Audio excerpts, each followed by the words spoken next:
This is another wonderful piece of GPU history that I have here. So we have, oh, you can read that, EVGA, classified. This is their, well, I guess technically it's like one step down from top when they went with the Kingpin. I don't think they had Kingpin of these, but I could be wrong. Oh, and this is the Ultra. I was reading something about this. That's funny. So I guess they offered this a slight bit later. So this is, I didn't even realize that that's what this is. I didn't even notice that little Ultra on the bottom. So I was not able to definitely confirm this, but I believe this may be the fastest gaming Fermi card that was made. Now, I don't think, I think that the Quadro versions of this card may have been like more video RAM, but I doubt they were actually faster just because of the way that a Quadro card is. I could be wrong on that though, but this is very, very close to, if not the fastest Fermi card, which for those of you who don't know what Fermi is, that's going to be GTX 480 and GTX 580. This was the first true next-gen GPU from NVIDIA. So the 200 series. So basically, you had the same type of stuff from like GTX. So you had like the 6800.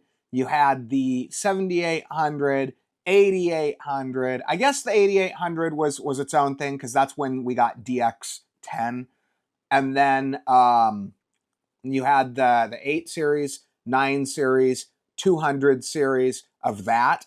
And then this was the first DX11 card. Or I'm sorry, second. Fermi, but they were both Fermi. I'm sorry. So Fermi was 480, 580, and Fermi was the first DX11 architecture. Still can't play quite a few modern games with this, but this'll get you into games like Crysis 3, for example, would run on this. So let's take it out. So for those of you who don't know what this is going to look very foreign to you. This does not look like anything that we have today.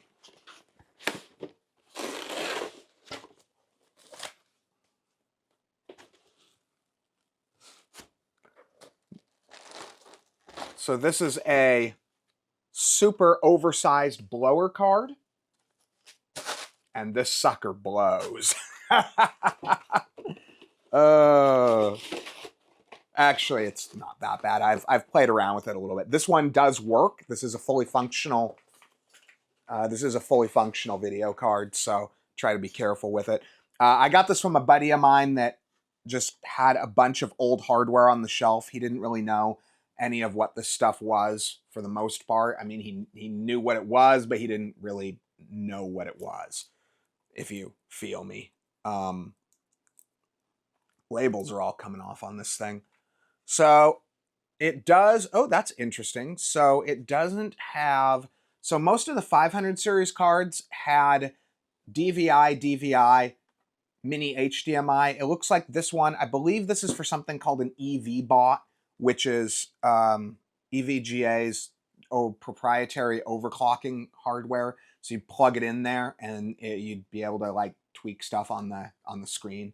It's kind of a external, I think basically an external video BIOS controller, kinda. I didn't really get too deep into it. I wasn't really into this kind of stuff back in the day that these cards were new. So, oh look, my labels are coming off. Yeah, I mentioned that.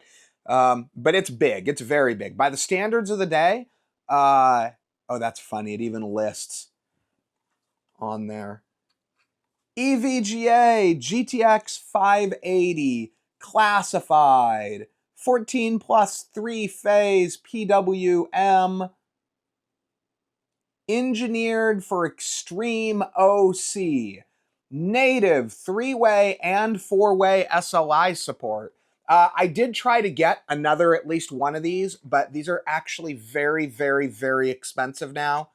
I mean, at least for what they were. I mean, $150 for this is, I have other better. Someday, if I get to the point where this channel is making like, you know, money, I may start buying stuff like that just on a whim, but I simply don't make enough money to justify. I could afford it. It's just I can't justify throwing the money away. And buying a second one of these is basically throwing the money away, more or less. I guarantee you this channel does not get enough views to pay for a video like that. Maybe someday, maybe in the future, but that day is not this day, as they say on the silo.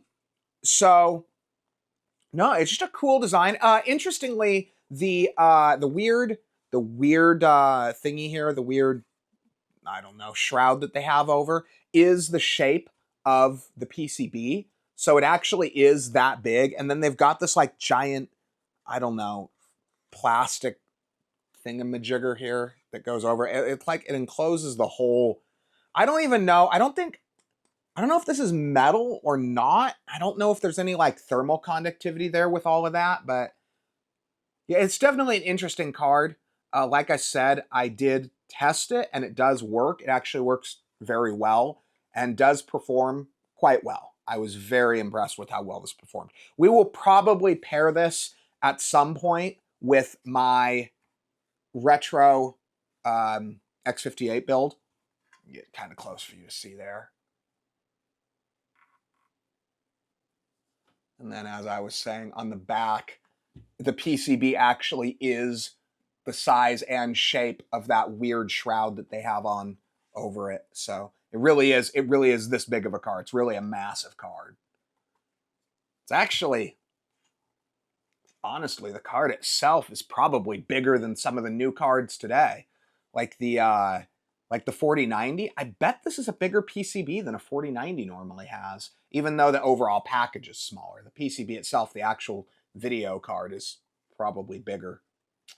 Because the 40 cards like the 4090 are a lot more cooler than they are card. So anyway, though, I hope you guys find this interesting. And as usual, I know everybody loves these, so I thought I would show it off a little. So anyway, thanks for watching the video.